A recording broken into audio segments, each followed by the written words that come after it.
All right, just so I have it in the recording too, remember there is no class next Monday, the April 8th. I hope other teachers have canceled their class so you can actually go see the eclipse. I do truly hope you can actually see the total eclipse and not to stay in Connecticut and see a partial one. It really does make a difference. If not, those teachers suck.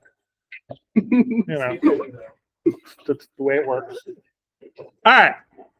So today, we talked about curve sketching and stuff like that. We've done some of those. I'm going to use the section 4.5 actually do the review for the test because it like kind of puts everything together. So we're going to do L'Hopital's rule today. We're going to do optimization on Wednesday, and then next Wednesday we'll do the curve sketching review section. There's only 3 more classes, and then we have review test. Yeah, and then we go into the beginning of integration, chapter 5. So you're as crazy as it sounds, the final is only like 5 weeks away, and we don't know the day of it yet. Actually, hopefully they're going to send that out soon. I think it's going to be the 13th, but I'm not positive. May 13th. Yeah, it is. It's because the finals start on Tuesday, so I'm kind of thinking they're going to do it on the Monday instead, but it'll either be the Monday or the Wednesday before, so I'm not sure exactly which one it's going to be. We will do the review for the final on May 6th. That'll be our last class, and I'll be reviewing for the final that day. I know. It's like literally, like I said, it's only like 5 weeks away. It's like time's flying. Yeah. All right. So when we're looking at sketching graphs and looking at curves, we want to be able to figure out what's going on with them so we can sketch them accurately. So if we have an equation like this, the ln of x over x minus 1, where does the graph not exist? At 1, right? It doesn't exist at 1. However, the graph does exist at 1, right? So if we look at this graph, it goes through it. So the question is we need to be able to figure out what's happening at 1 so we can have a so we can have a accurate representation of where that point is on the graph. Because the way it works, like this one, it's undefined at that point. So sometimes undefined means it's going to infinity. Sometimes it's undefined, it means that there's a hole there. Those are the types of things we talked about before.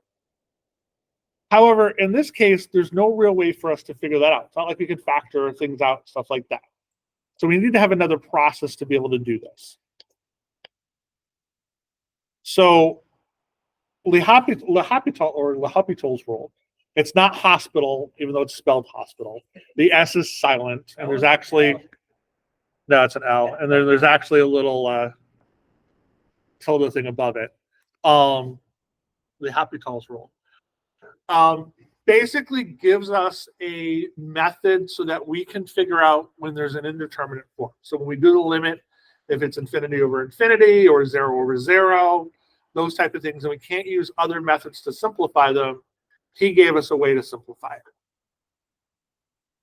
So we're going to look at a few different types of what's known as indeterminate forms.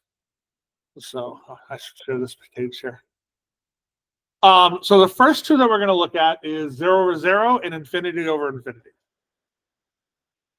So as we've seen, depending on what these go to, depends on what the graph's going to look like. Sometimes 0 over 0 goes to infinity. Sometimes 0 over 0 goes to a number. Sometimes infinity over infinity goes to infinity. Sometimes it goes to a number. It literally just depends on how fast the things are happening.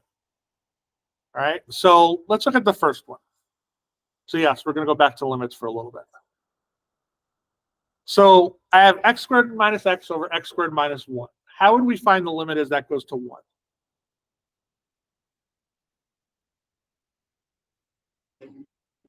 If you plug in 1, what do you get?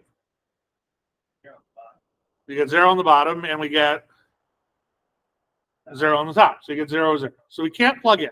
So, but that's very good. First step always, plug the number in. Good thing you remembered that. All right. So we get 0 over 0 for this case. So it is an indeterminate form. Is there a way that I can simplify this problem to deal with that? Yeah, if we can factor, I know I can factor the top. The top's really simple to factor, right? I can just plot an x. The bottom is also the difference of squares. So I can do x plus 1 and x minus 1. And now I have x minus 1 on the top and the bottom. So this is the same as saying x over x plus 1. Now if I plug in 1, what do I get?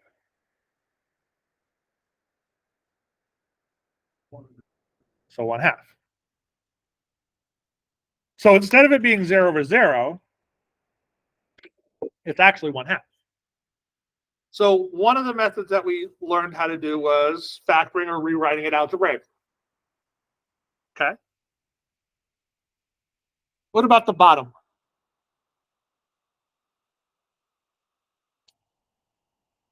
This one we're looking at going to infinity. So what's the top going to go to? The bottom is going to go to? Okay, so it is also an indeterminate form. How do we find out this limit?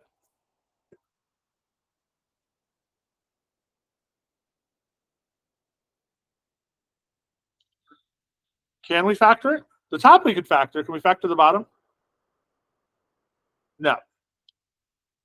So what's another method that I was able to find the limit, specifically when they go to infinity? Yes. Find coefficients of leading term. Okay. That was what I called your what? That was your pre-calc brain. How do we do it in calculus? Yeah, we divide them all by the x squared, the highest exponent.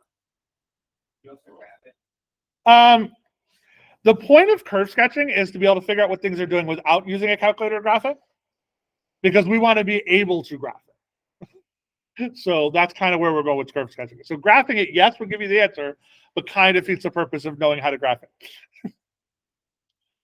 So this goes to 1 minus 1 over x squared and 2 plus 1 over x squared, which also goes to 1/2. So the 0 over 0 and the infinity over infinity doesn't really tell us what the answers are going to be. It's not like when you see, oh, it's infinity over infinity, that's 1, because infinity divided by infinity has to be 1. No, in this case, it's 1/2. So that's why they're indeterminate forms, because they could be a variety of different things. It depends on how fast the things are happening. All right. So the problem, though, is with this one, none of those rules will work. So we need another method to do this. And that's known as the L'Hopital's rule.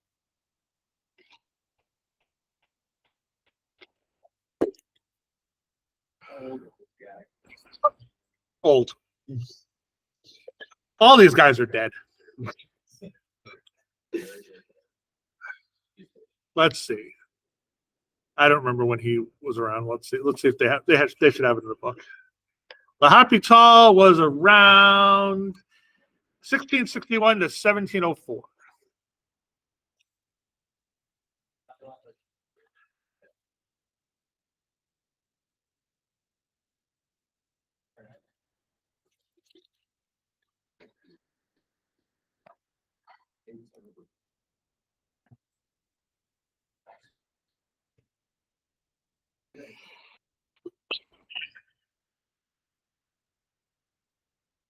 All right.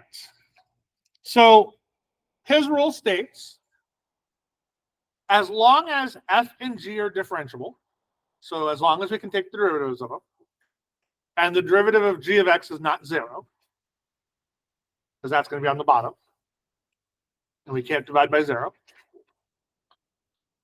So if the limit goes to 0 and the limit goes to 0, so 0 over 0, or they go to infinities. So we have that derivative, or the division, the division.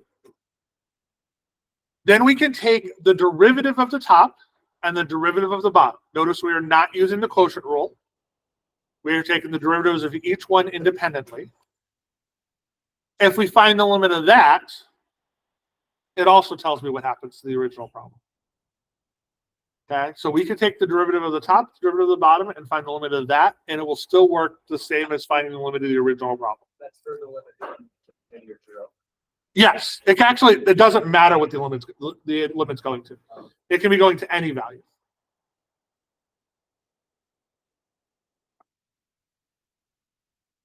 So the one we're going to be looking at in a second actually is going to 1.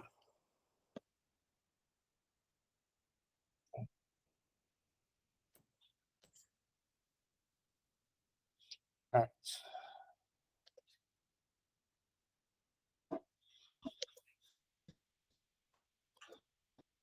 All right, so now let's look at the original problem that we were originally talking about. So first step, always plug in the number to try. So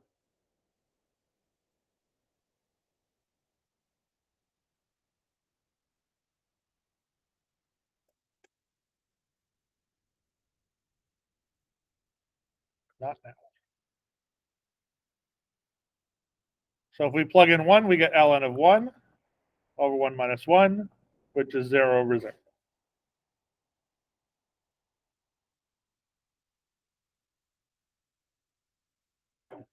And there's no way for me to factor this or cancel things out and stuff like that. So that's not going to help me here either.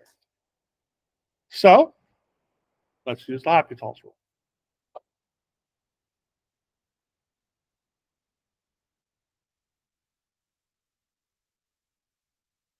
You will typically see it written like this. So if you have an equal sign with a little h over it, especially in this book he likes to do that, that means they use L'Hopital's rule to go from step 1 to step 2. So if f of x is ln of x, what's f prime of x? What's the derivative of ln of x? 1 over x. If g of x is x minus 1, g prime of x is what? Is 1. So I have 1 over x over 1.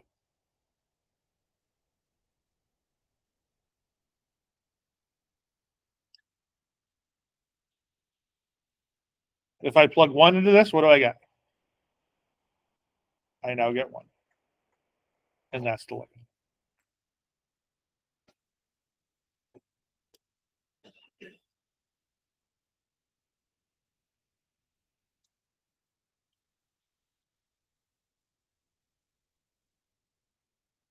Okay?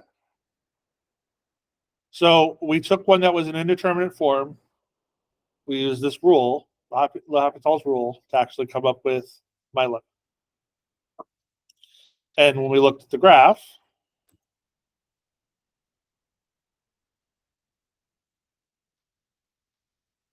it does go to 1. So that works. It's not always going to be that easy. Actually, his rule is that easy. What would be the only thing that'd be complicated? No. Find the derivatives. And honestly, this is the only thing that's going to be the tough part. Because the more complicated the thing is, the more complicated the derivative. But that's his rule is that simple. Find the derivative of the top, find the derivative of the bottom, you're good. Yep. All right.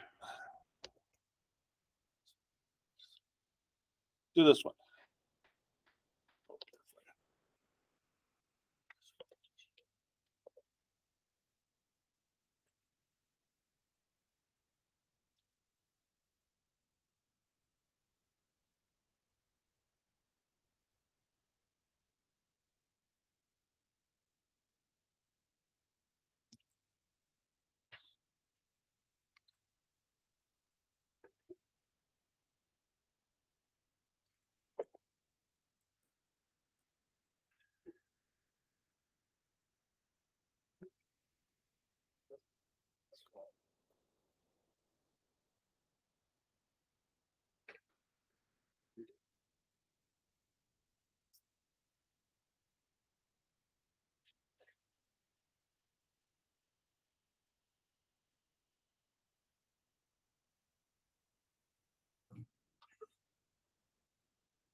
All right, so what's the derivative of e to the x?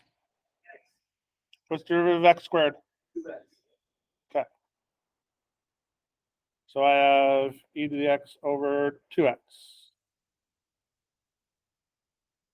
I plug in infinity, what do I get?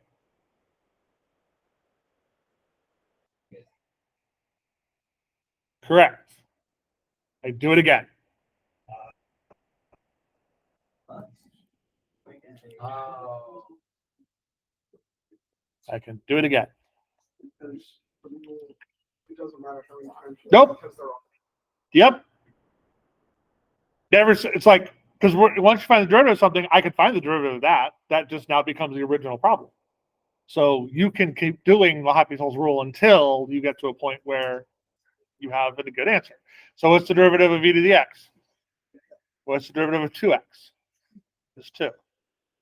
So we did L'Hopital's rule again. Then we get e to the x over 2. E to the x goes to over 2, which is infinity. Again. No, we don't have to go again because I no longer have an indeterminate form. I now have infinity over 2, which is infinity.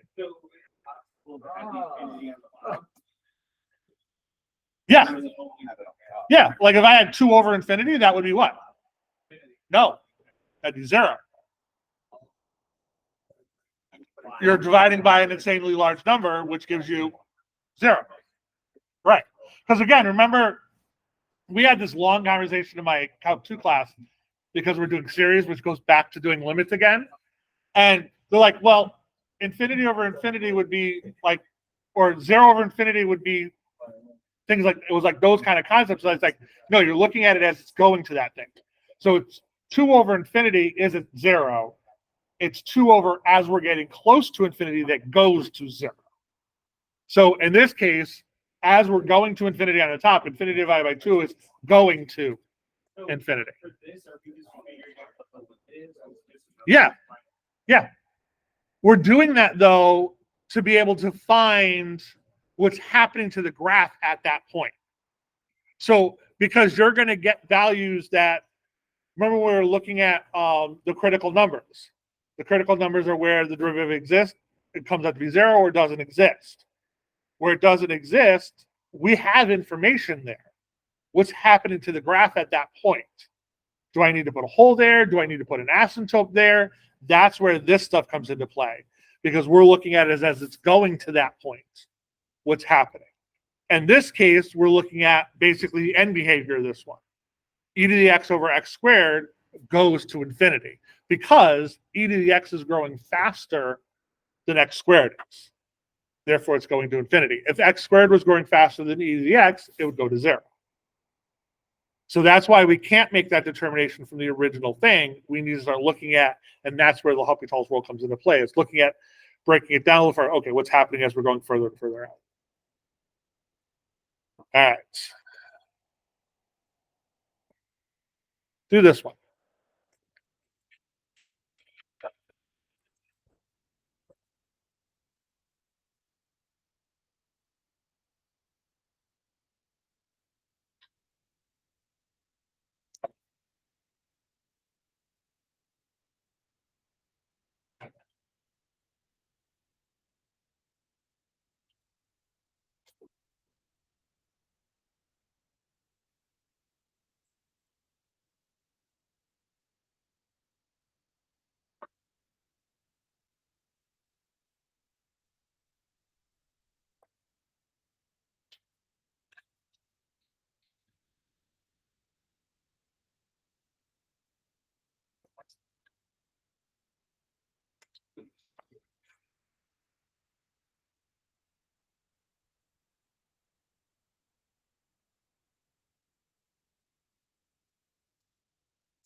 Remember, root X is the one that comes up all the time. That's one of those ones that you're probably gonna want to remember what it looks like.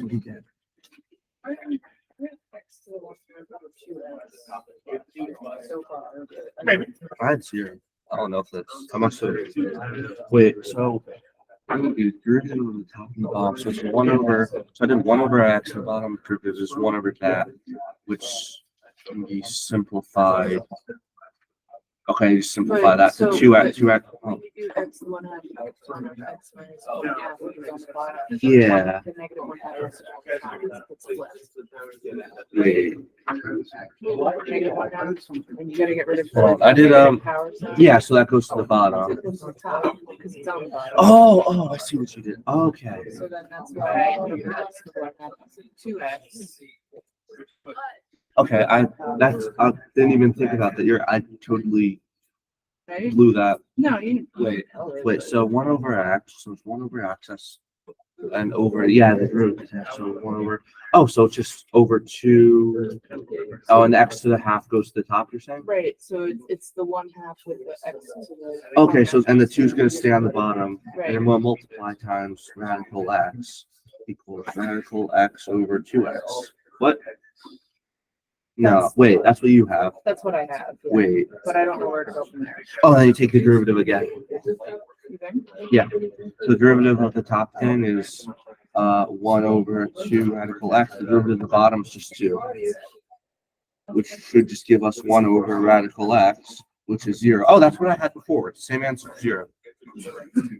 Wait, I don't know how no, we both did it, and we both got the same answer, but we did it completely different ways. No, I wasn't, I did. Wait, is that right?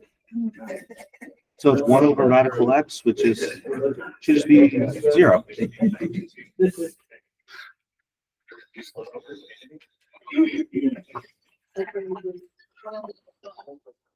One over infinity, yeah? Yeah. So this one comes out to be infinity over infinity, right? Always plug in first. Always do that. Because there's sometimes that it's going to look crazy, but it works. So, all right. So f of x is ln of x. F prime of x is okay.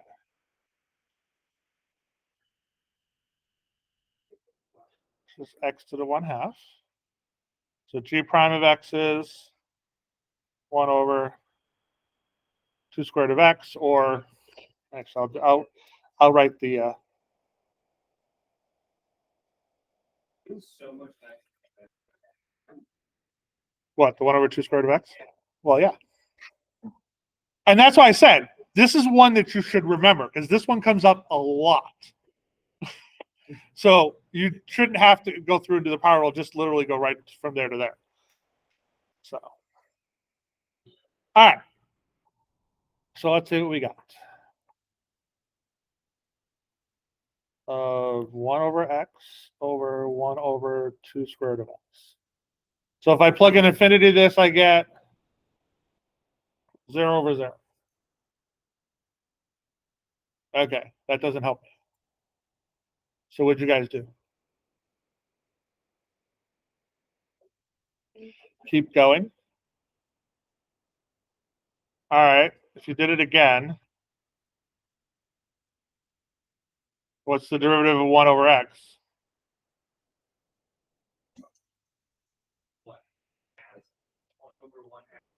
So that's negative x to the negative 1, right? So I bring down the negative 1, so it's x to the negative 2, so I get negative 1 over x squared. And g, I get negative 1/4 x to the negative 3/2. This is getting messier.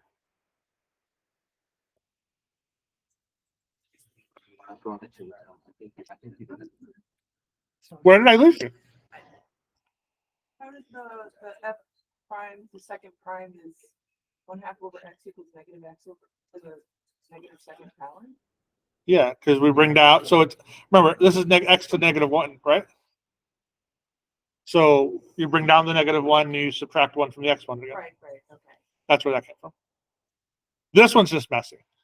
All right, so you don't want it to keep getting messier. Okay, the entire point of L'Hopital's rule is to get things to be simpler so you break things down so you can find the answer easily. Doing another derivative of this, these are just becoming messier and messier, and we still have, there we go. The top one, we still have negative 1 over x squared. The bottom one's going to be negative 1 over 4x to the 3 halves. You still plug in infinity, you're still getting 0 over 0. So it's really not helping us. Like, if you do it again, we're still going to get 0 over 0 because my bottom of my fraction is just getting bigger. So, yes. What's another option? Yeah. Question. Yeah. Would you bring the bottom one to the top and just multiply by the reciprocal and get 2 square root of x over x and then take the derivative of that? So, okay. Let's take what you're saying. So let's do algebra. So, let me actually change my color for this. So I have 1 over x times 2 square root of x over 1, right? Top times the reciprocal, flip the bottom, right? Okay, so I have 2 square root of x over x. Okay. So this is 2x to the 1 half over x, which is really just 2 over x to the 1 half. Right?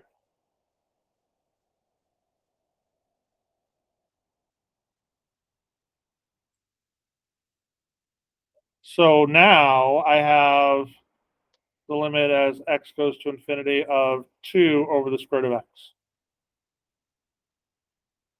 which goes to 0. You're right to move the thing to You were. Sometimes guessing is not a horrible thing. So the goal is in the end is to try to get the problem to be simple. Fraction over a fraction sucks. Get rid of it. Okay?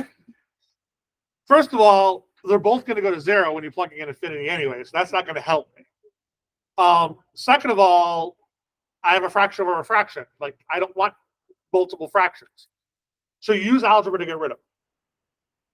Once you got rid of it, we now have, in worst case, you now have a point that's a different thing that you might be able to do L'Hopital's rule to that. Okay?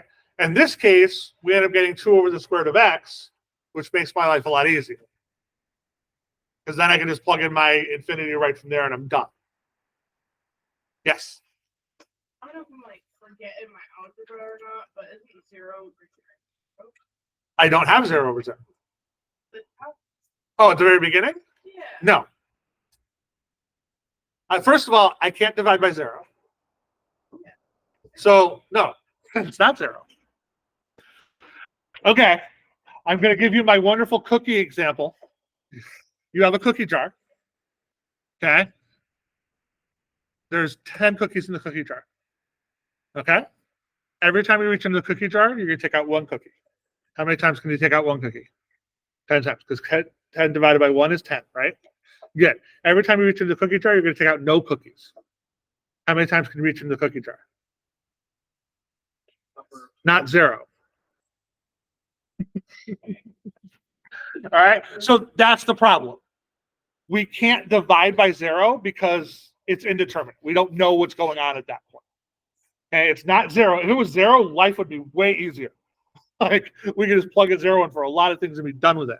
It doesn't come out to be 0. It was funny. I told the cookie problem to one of my high school students, and they goes, at that point, I would just smash the cookie jar and take the cookies. Like, it'd be frustrating. So but it's a great example of why it's not zero.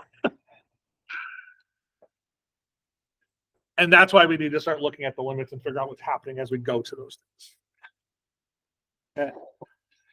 All right.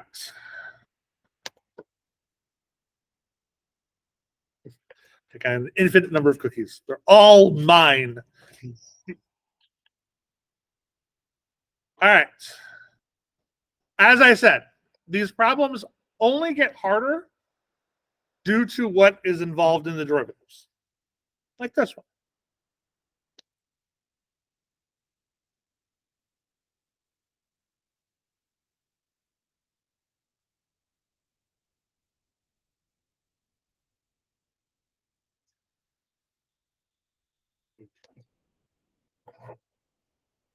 All right.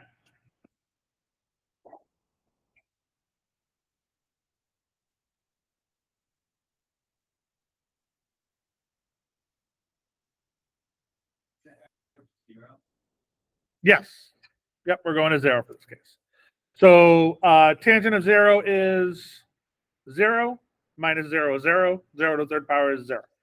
So as we go to this one, it goes to 0 over 0, so it is indeterminate.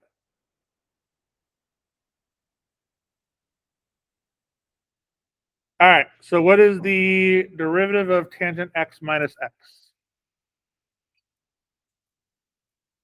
Yes.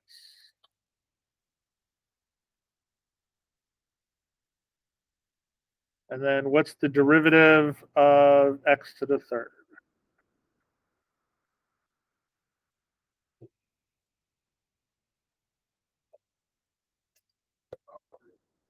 3x to the second. All right, so by L'Hopital's, I got limit as x goes to 0 of secant squared x minus 1 over 3x squared. What's secant x or squared x to, huh? No, it's plus 1. What's secant of 0?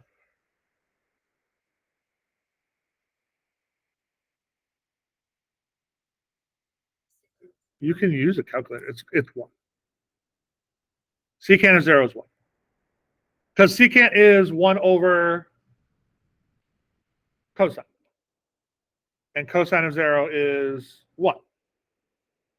So secant is of x would be 1 over 1, which is 1. So 1 minus 1 is, and then the bottom also comes out to be 0. So I have to do it again.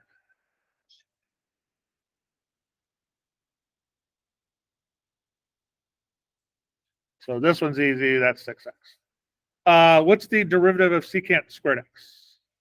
Secant x tangent x. Almost. Secant squared x tangent x. It's chain rule. Not sorry, not chain rule. Product rule. And the derivative of minus 1 is 0. Oh, I forgot the 2 in front of it. It's 2.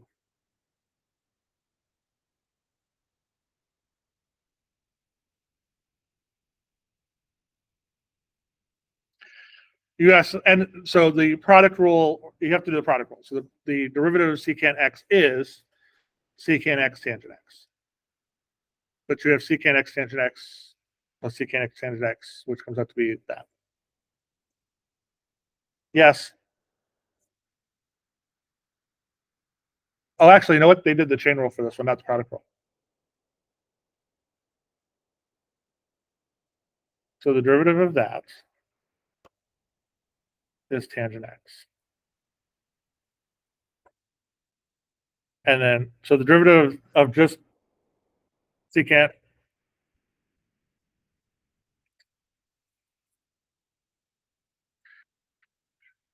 try this a third time. Huh? Yeah, I know. Okay. New slide. There we go. Can't you just look at it though and see like if there's an X on the top and an X on the bottom? Like you're not gonna be nice. Like Yeah. What's the derivative of secant x? Is secant x tangent x. times 2 secant x. Chain rule equals 2 secant squared x tangent x.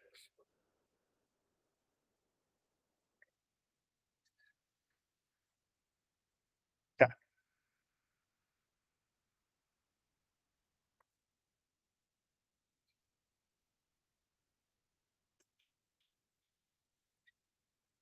All right.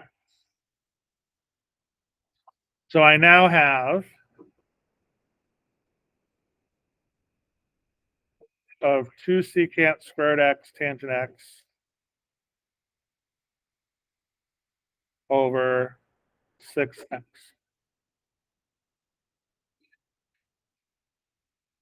Which if I still plug in 0 to that, I'm still going to get 0 over 0. So we can do it again.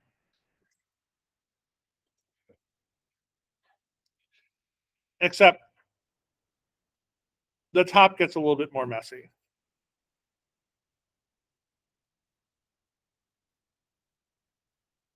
But we can remember one of the things that I can do with limits is I can look at the limits of each piece, right? What's the limit of 2 secant squared x? What's the limit of secant squared x as it goes to 0?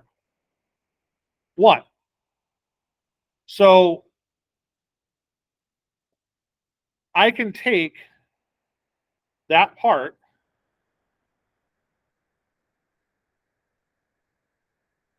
and that 6 and take it out. Because that's really just 1/3. Okay, because that goes to 2 and that goes to 6. So I can pull out 2/3, 2/6, or 1/3.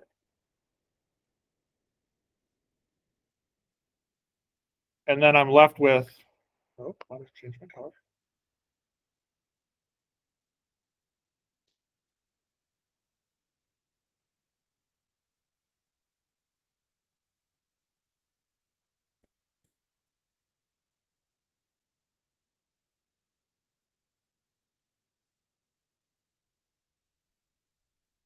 Of just tangent x over x.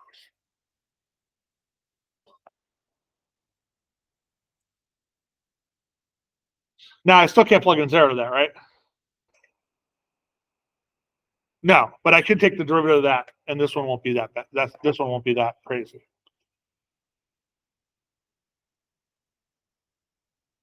So tangent x goes to secant squared x, and x goes to 1. So I have 1/3 times the limit as x goes to 0 of secant squared x over 1. That we know goes to 1. So the answer is 1/3. So what did you do with the secant? So what's the limit of secant squared x? Goes to 0. That's 1. So 2 times 1 is just 2. So I pulled out that and that to get the 1/3. Because remember, one of the rules that we looked at originally when we were looking at limits was that the limit as x goes to, or actually, I'm not going to use, of say 3x over sine x. We'll just do that. I can split this up as the limit is x goes to 0 of 3 times the limit as x goes to 0 of x over the limit as x goes to 0 of sine x. Remember, I can split that up. That's what I did here. I split it up. I did the limit of 2. It's 2. The limit of secant squared x is 1.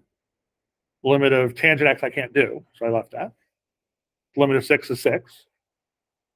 And the limit of x I can't do. So I pulled out the stuff I could do and left the stuff I couldn't do. And that's where the tangent x over x came from. Does the 1/3 have to go from I can put it out in front. You can put it inside or outside, doesn't matter. It's a constant. Remember, one of the things is I can pull out my constants. So that's what I did. So this piece right here, that is 1. So 1/3 times 1 is 1/3. No, not really.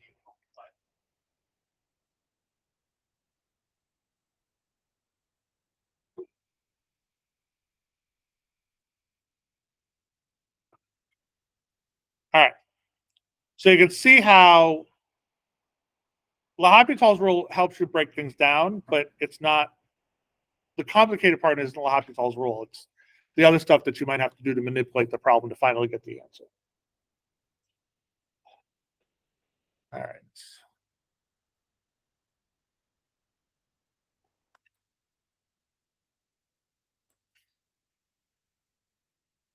Do this one.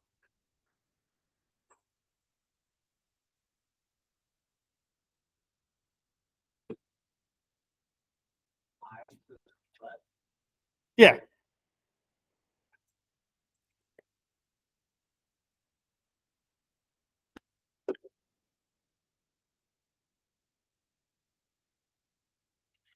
But remember, left and right, you still always could just plug the thing in and see if it works. If it doesn't, then you need to look at directions.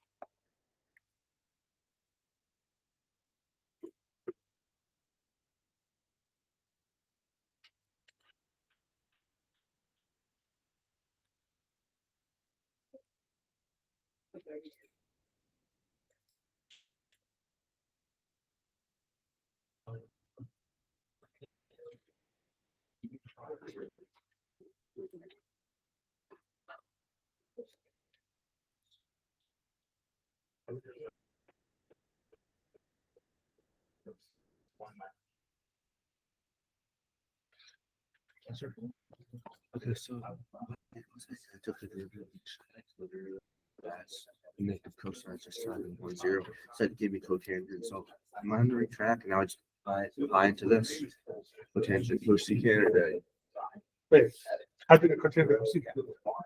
Is that derivative of cotangent? Oh, okay.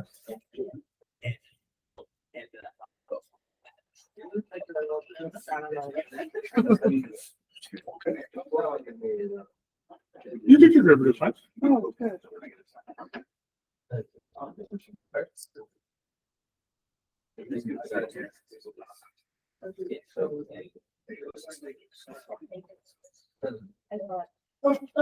Try to be negative.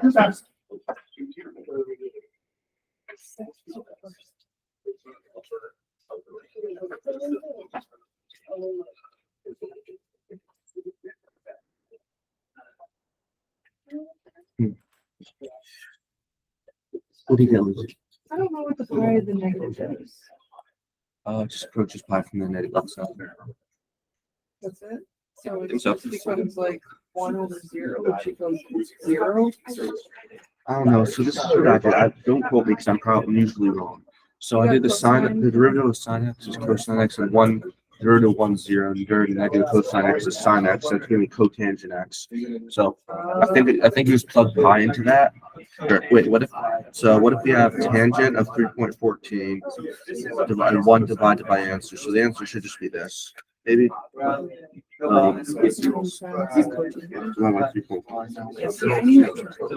don't know. And then I So took I the did the negative, so I ended up doing, we can't divide by 0. So yeah. Sine x equals sine x is equal to cosine of sine. Oh, okay. And I think it was mostly because I asked you why 0 over 0, Yeah. but Cosine.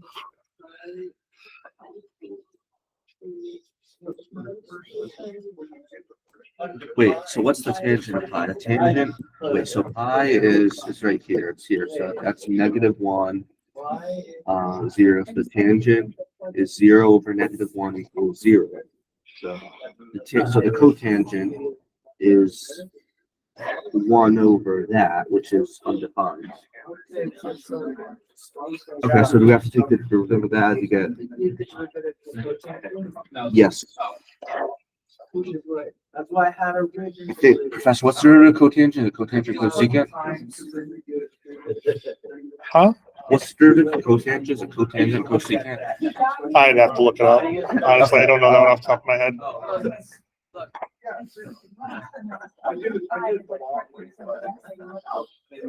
that's what we had. No. What was the first thing I told you to do? I forgot that it's so high. So you literally told us to do it. You literally told me to do it at the beginning of the problem. Plug your pipe, see where it goes. Always plug in the number first. If you plugged in pi, you get 0 over 1 minus -1, which gives you 0 over 2, which is 0. It is not indeterminate, therefore you cannot do L'Hopital's rule. So that's actually a very important thing. L'Hopital's rule, if you look, let's go back to the rule because it's actually something that a lot of people skip.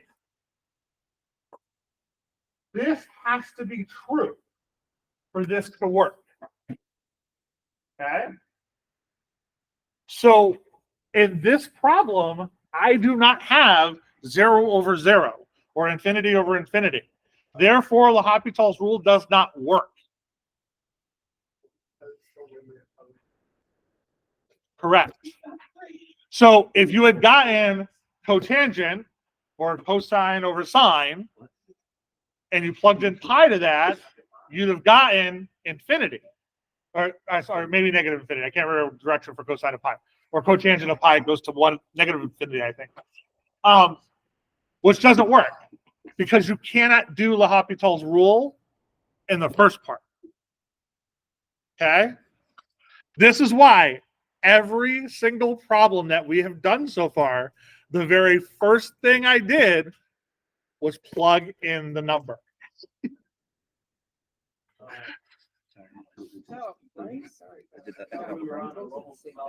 No, I know.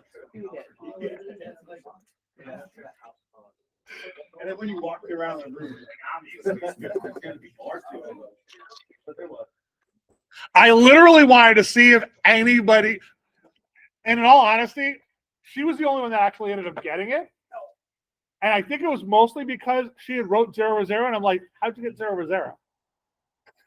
And she says, I guessed. I couldn't remember the unit short. And then she tried it and realized that she got 0 over 2. Everybody else in the room did the L'Hopital's rule. Okay? So you have to follow the steps. All right. I had one of those on the test too, if you remember right, when we did limits. Yeah. Like if you didn't plug in like you would go through all, it was like just plug in the number, you get the answer. All right. There are two other types of indeterminate products that we need to look at. The first one is 0 times infinity. Okay. So if you saw that, what would you think the answer was?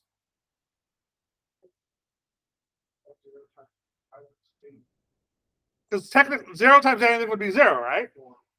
Okay. This is the same problem with the division, is that it really depends on, because we're not looking at 0 and we're not looking at infinity. We're looking at as they get closer to those values. Okay, so it really depends on how fast the things are happening. If infinity if it's going to infinity faster than it's going to 0, it would go to infinity. If it's going to 0 faster, it would go to 0. So it's like it's a matter of which one gets there first, kind of thing. And because of that, that's why it's in indeterminate form, because I don't know. That's where we start needing to do our rules. Now, L'Hopital's rule only works with division. We need f of g or f of x over g of x. If I have multiplication, I do not have division. However, I can make it division by doing the opposite of the keep, change, flip. Okay. So I can change f times g to f of 1 over g, or g over 1 times 1 over f. I can easily flip one of them and make that a fraction. So now I have division, which now I can do L'Hopital's rule too.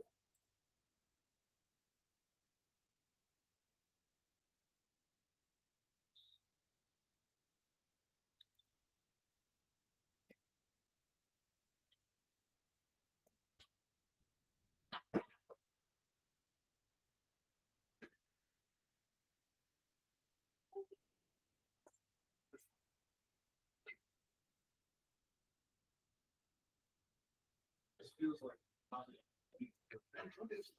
Huh? Feels like a lot of function. Yes. That's actually why we teach composite functions, is because they really help with like the chain rule and those other types of things. There's reasons for those things. They fall into place. All right, so we have x and ln of x. So there's x, there's ln of x, actually. So which one do you want to put down? Which one do you want to make a fraction? 1 over x. So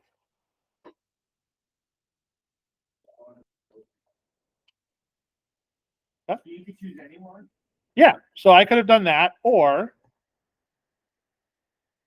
I could have done x over 1 over ln of x. Either one of those would have been correct. If I plug in 0, just like the original problem, 0 and 0, well, ln of 0 is actually negative infinity. And then 0, so 0 times negative infinity. Same thing here. If I plug in 0, I get negative infinity over 0. Still indeterminate. Doesn't make much difference either direction. Still going to be indeterminate. This will be 0 over 0, actually. So still indeterminate. So I still have to take the derivative of it. This is where choosing matters. Okay? Either one of those mathematically would be correct. Again, though, we want to pick things that are going to make our lives easier. Okay? First off, notice I did try to plug in my numbers. What's the derivative of ln of x? So, actually, let's do it this way. So ln of x goes to 1 over x. What's the derivative of 1 over x? Almost. Nope. Yes. Yeah, we just did that one a little bit ago. It was that problem that we did it in, yes. Negative 1 over x squared. What's the derivative of 1 over ln of x? Right. You don't want to do it because you'd have to do the chain rule. That's where choosing matters. This one, a lot easier to work with than this one. So we don't want to use that one. So now I have the limit as x goes to 0. Oh, sorry, positive, because ln doesn't exist on the negative side, of 1 over x and negative 1 over x squared.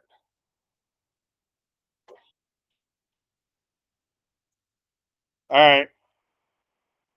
I have that nasty fraction over a fraction. So, and, you know, so we can now,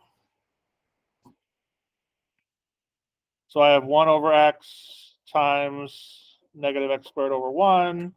So negative x squared over x, which is just negative x.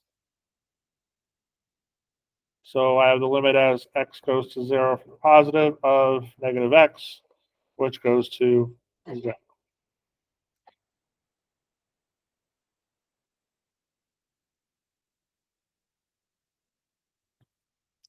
So in this case, it was going to 0 faster than it was going to infinity. So it works out to be 0.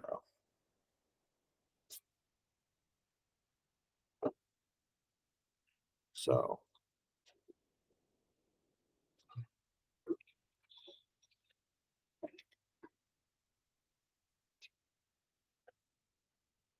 Wait, so why do you do it x squared over x? Why? So you just take your reciprocal and flip them to the multiplier? Yeah. Because remember, division is just multiplication, flip the reciprocal of the multiplication. So it's the keep, change, flip.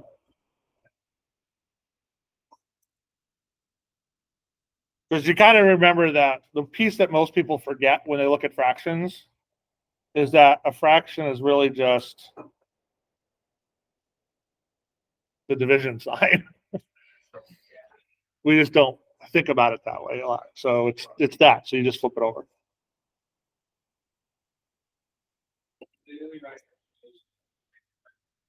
Yeah, then that's the thing. It's like once you see it, oh, that totally makes sense because that's what you did in elementary school when you were dividing numbers and fractions and stuff. You had it as 1/2 divided by 1/4, and you just get keep, change, flip. And when we moved to algebra, we got rid of the division sign and we use it as a fraction sign because it means the same thing. But when you start getting fractions over fractions and complex fractions and things like that, it gets messy. So reverting back sometimes is the easier way to think about it.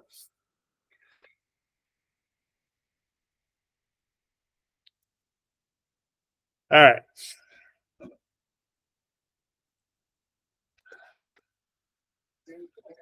So next one. There's 4, by the way. Huh? Yeah. The one that comes up most often is the one we did first. 0 over 0, infinity over infinity, those problems. These don't necessarily come up as often, but they do. So, and the last one we had 0 times infinity. Notice we didn't have infinity times infinity because that would just go to infinity. Same concept here. I have infinity minus infinity. So when we're looking at this situation, the same concept happens that we just looked at with the multiplication. You would think this one would just go to 0. Because infinity minus 5 is 0, 4 minus 4 is 0, infinity that makes sense, it would go to 0. However, if the first infinity is going there faster than the second one is, it might go to infinity. If the second infinity is getting there faster, it might go to negative infinity. If they're going there equally, it might equal 0. So it's a matter of, again, that concept of they're fighting. It's like which one's going to win out, and we need to figure out which one wins out. So that's why, again, this one's an indeterminate difference. So 0 or infinity minus infinity. Notice 0 minus 0 is not there. That's just 0. All right, infinity minus infinity is. No.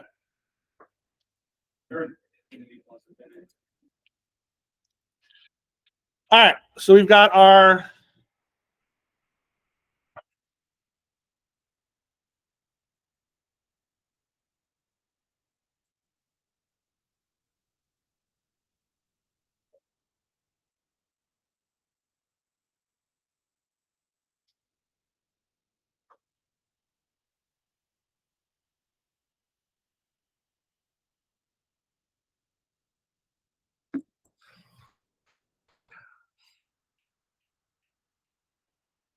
what's the first thing we do? Nobody's going to forget to do that now. So the first one I have 1 over 0. And as the bottom's getting closer and closer to 0, it's going to infinity. So that's infinity. The other one's 1 over 0 again. So that's where infinity minus infinity comes from. So this one, we cannot do this out. Now, does L'Hopital's rule work for the way it's written?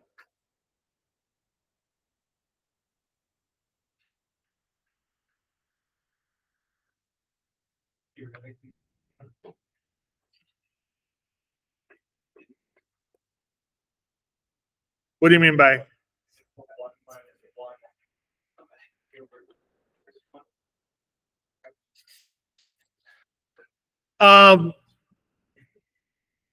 No, right concept, but you can't do it the way you said it.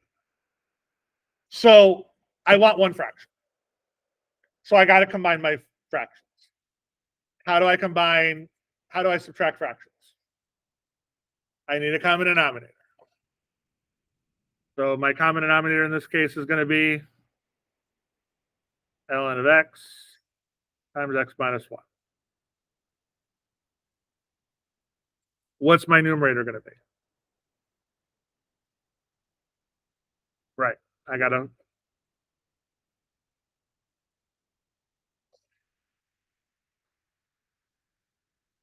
So before this stage,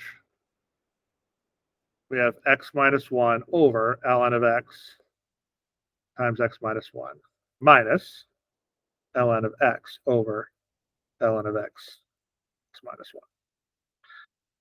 Multiplied this up here and multiply that over there.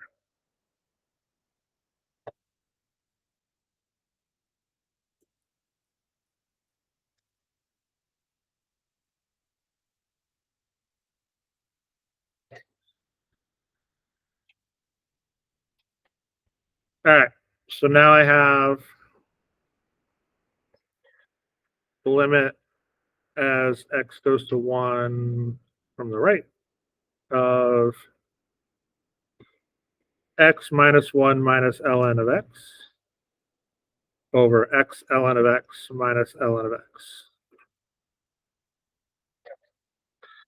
No, I can't cross those out. I distributed.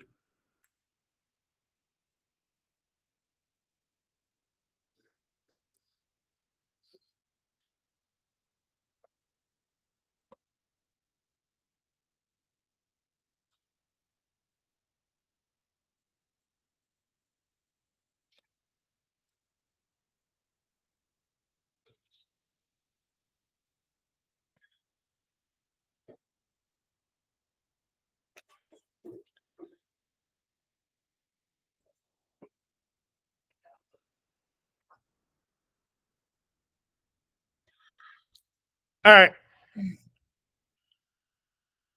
If you plug in 1, always check when you do some manipulation to see if it now fixes things. If I plug in 1, I get 0, 0 on the top. Well, 0 and 0 on the top, and I now get 1 times 0 minus 0. So I get 0 over 0. So now I can do the L'Hopital's rule.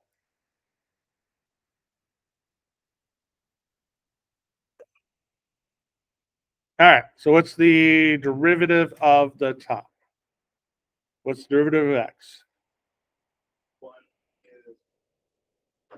Okay. What's the derivative of x ln of x?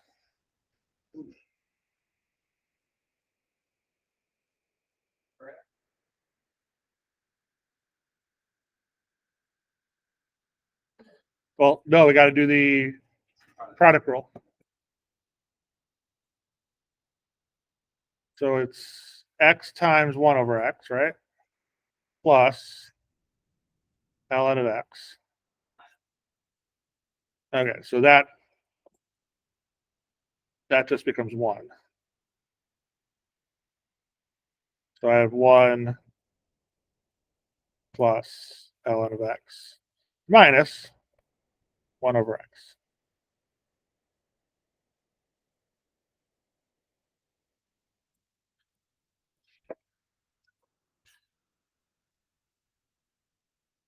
All right. If I plug in 1 to this now, I still get 0 over 0.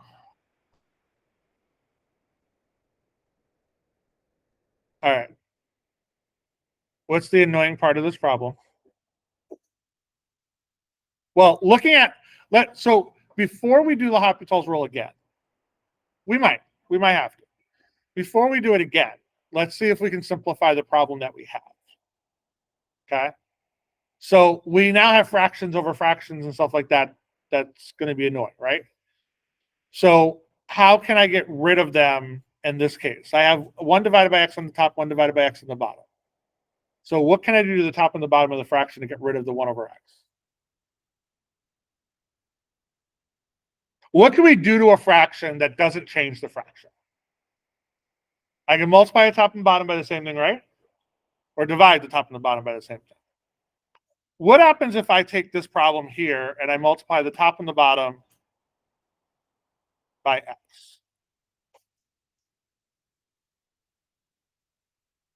So I would have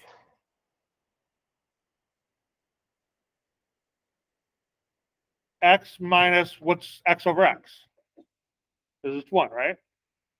Then I have x plus ln of x minus 1.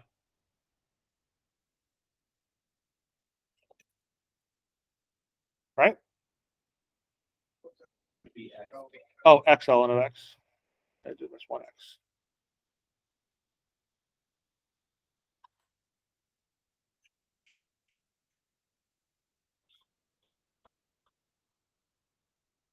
Okay.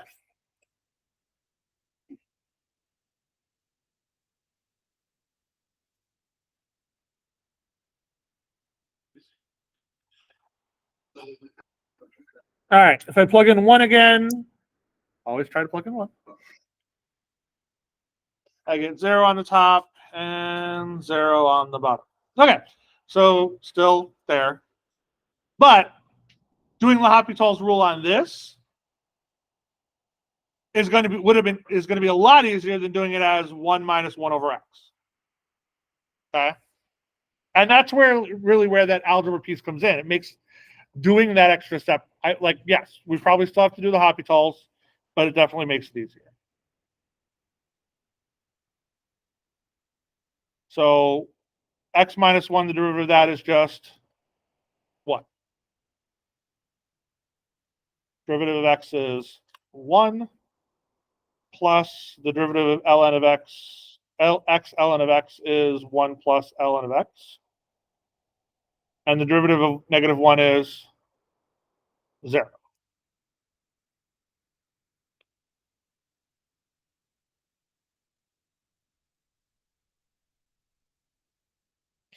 Plug in 1, what do I get?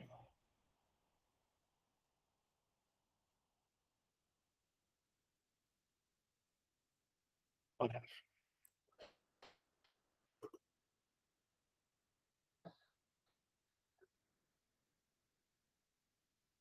So again, the goal is to use all the resources you have to simplify things down.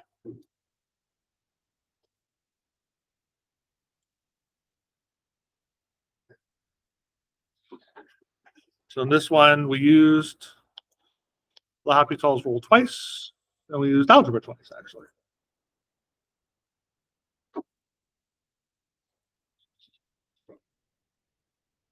This is where all those tricks that and methods that you learned in college algebra, intermediate algebra, pre-calculus, everything comes back. It's like use those things to simplify problems.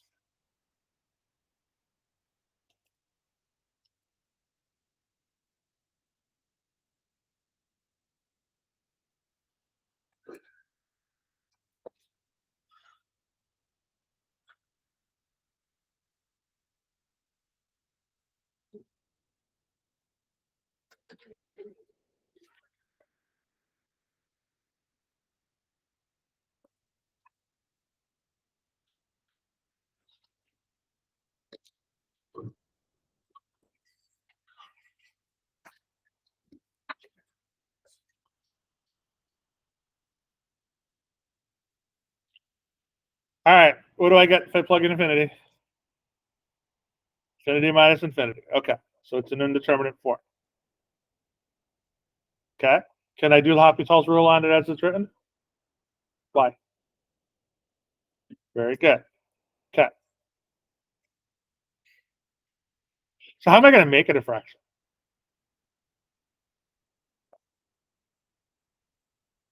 Oh, that's the dumbest thing I've ever. Multiply the whole thing by 1 over x.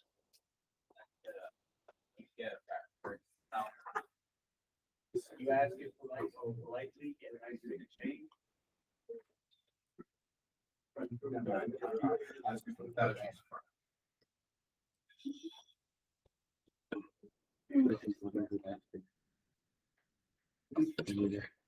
Um,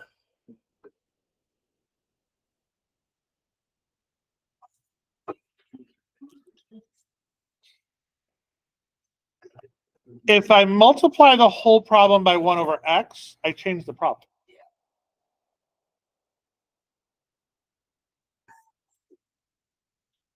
But so that was your goal, right? That's what you would have gotten if you multiplied the whole problem by 1 over x, right? But I can't multiply the whole problem by 1 over x. But what could I multiply the whole problem by? I could multiply by x over x. That would change. That would not change the problem, right? Okay. So if I did that, is those two the same thing?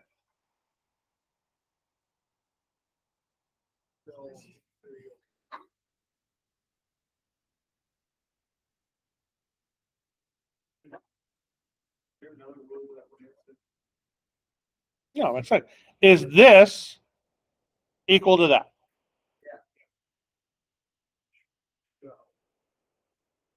Yes? I know it looks crazy.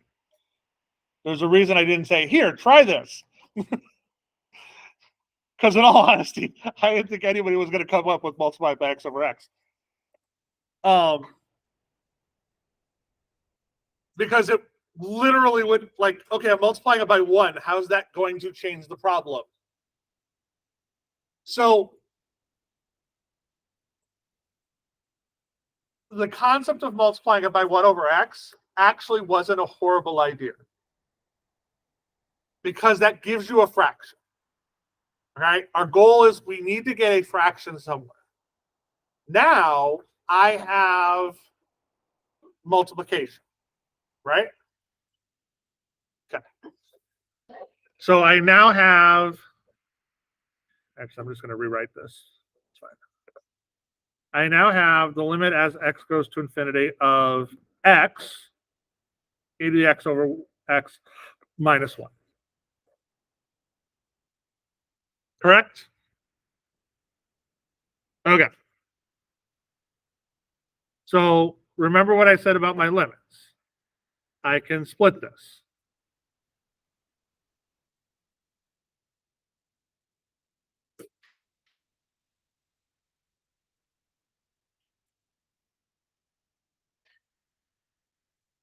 What's the limit as x goes to infinity of x? Infinity.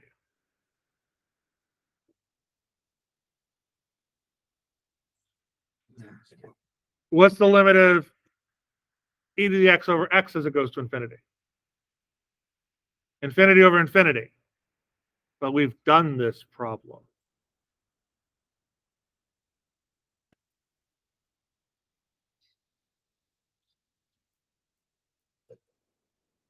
Oh, we did one somewhat, I should say.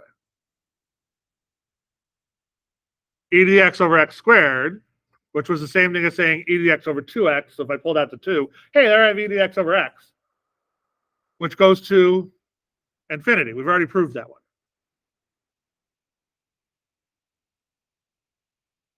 So that also goes to infinity, because infinity minus 1 is just infinity. Infinity times infinity is infinity. That is not an indiscriminate form. Infinity times infinity is infinity. So those kids' games when you go infinity squared, it's still infinity. Infinity plus infinity, it's still infinity.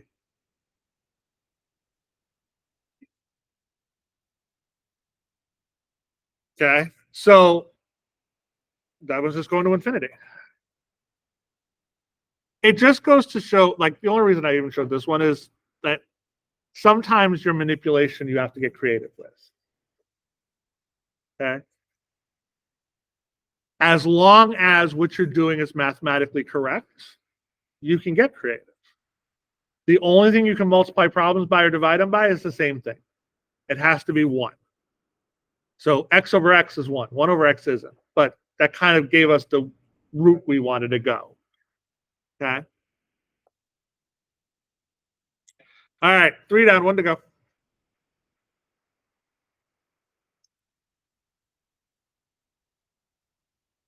Anything a 0 power is? 0 raised to any power is? So what's 0 to the 0 power? Is it 1 or 0? Well,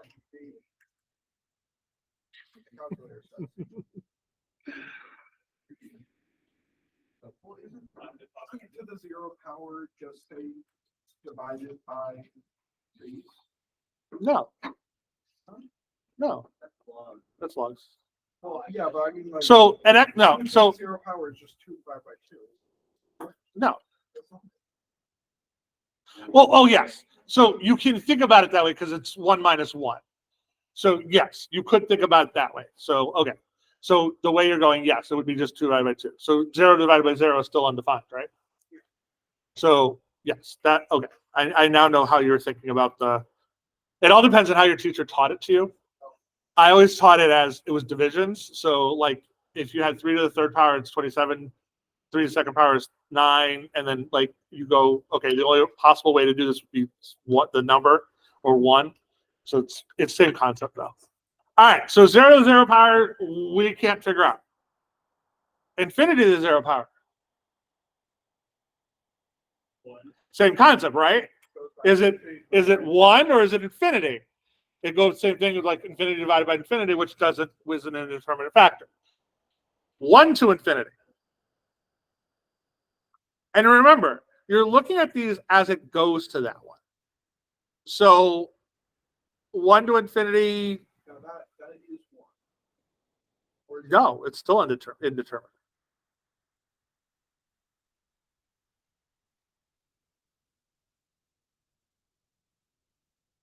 I know that one's the hardest one to actually like rationalize and think, but it is actually indeterminate. Okay. So powers, same concept as the other ones. We have powers. However, same problem we have is we still cannot do L'Hopital's rule unless we have division.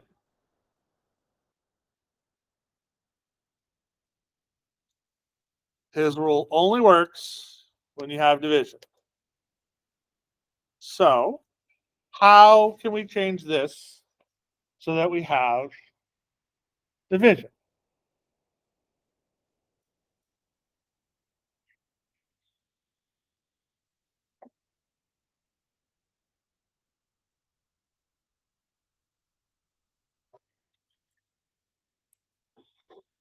All right.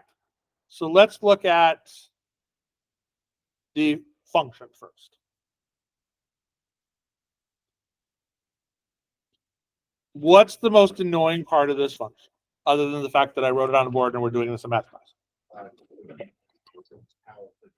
Yeah, I got a cotangent of x in the power, right?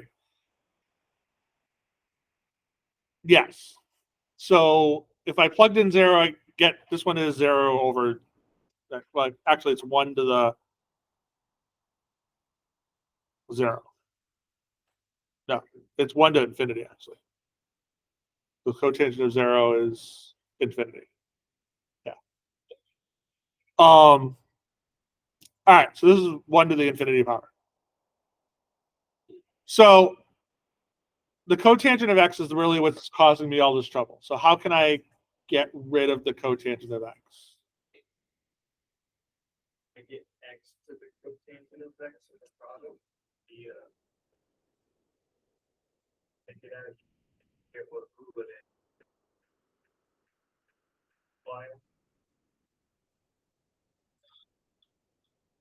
The exponent rules? Yeah. That's only if I have addition and subtraction. How can I get an exponent out of the exponent? Lots. So if I take the ln of both sides,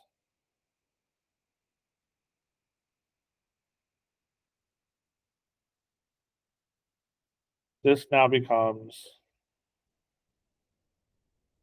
tangent of x times ln of 1 plus.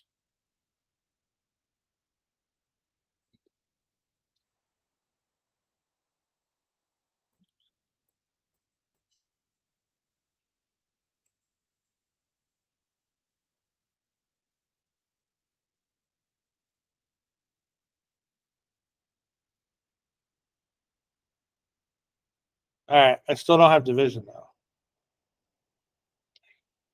So how can I change this so I have division? It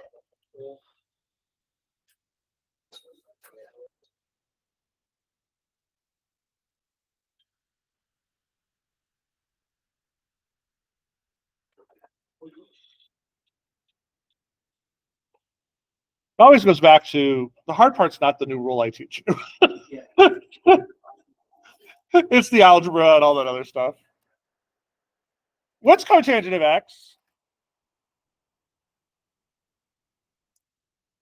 Yes. That's not going to make my life much easier though. What's the easier way of cotangent of x? Right, it's just 1 over tangent, right? So I could write this as ln 1 plus sine 4x over tangent of x.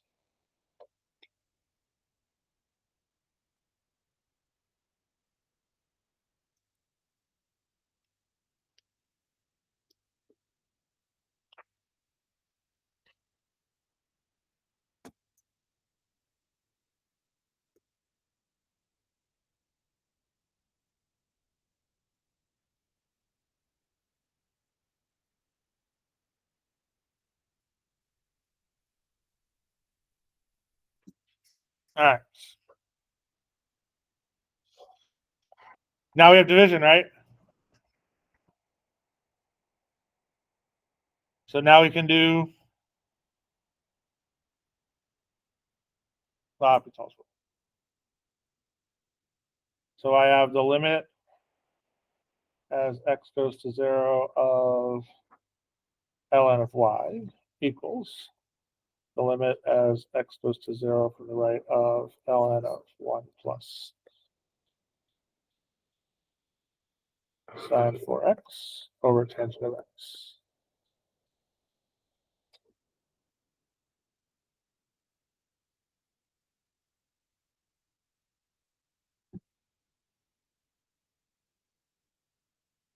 All right, so what is if so ln of 1 plus sine 4x goes to what?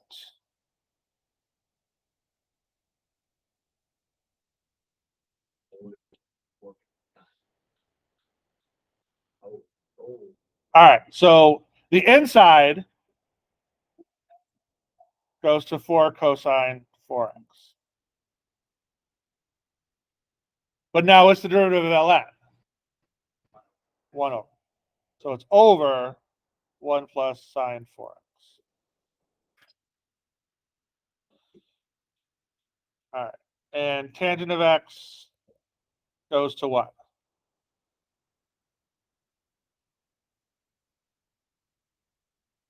Secant squared x. So I have 4 cosine 4x over 1 plus sine 4x over secant squared x.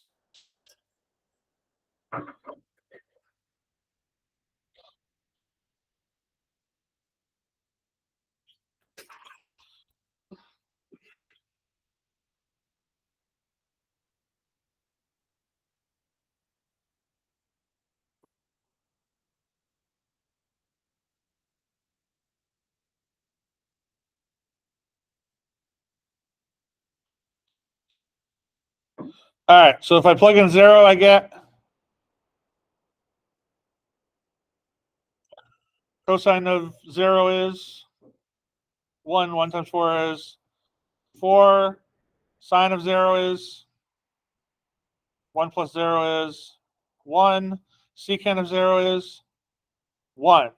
So this equals 4. Is that my answer?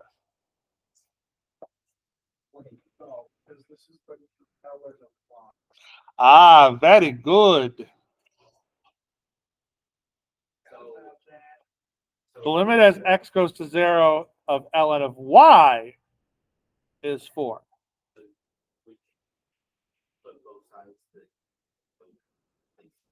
Yes. So to get rid of the ln, you have to raise both sides to e. So it's e to the 4th.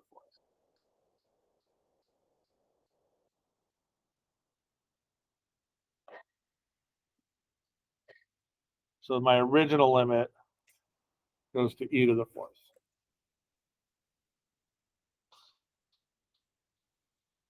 All that, and the L'Hopital's rule was the simple part.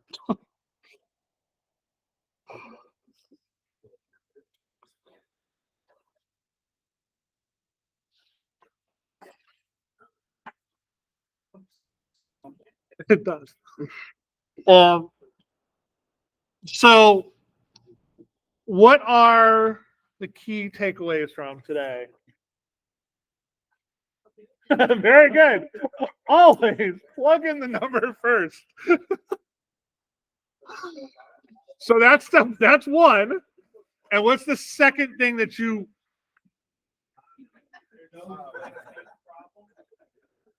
And L'Hopital's rule has to be in terms of a fraction. Okay? It has to be an indeterminate form in terms of a fraction. Otherwise, you cannot do L'Hopital's rule. Okay? So if you get any other crazy determinate forms, if you want to use L'Hopital's rule, it has to be one of those indeterminate forms. 0 over 0, infinity over infinity. One of those two. Professor. Yes. Is it infinity to the power of 1 in indeterminate form? Or infinity to the 2? No. Because that would be just infinity. Because that's the product. Infinity of the first is just infinity. Okay. Infinity of the second is infinity times infinity, which we proved a minute ago was just infinity. Okay? All right. So, no. Thanks, Professor. All right. See you guys Wednesday.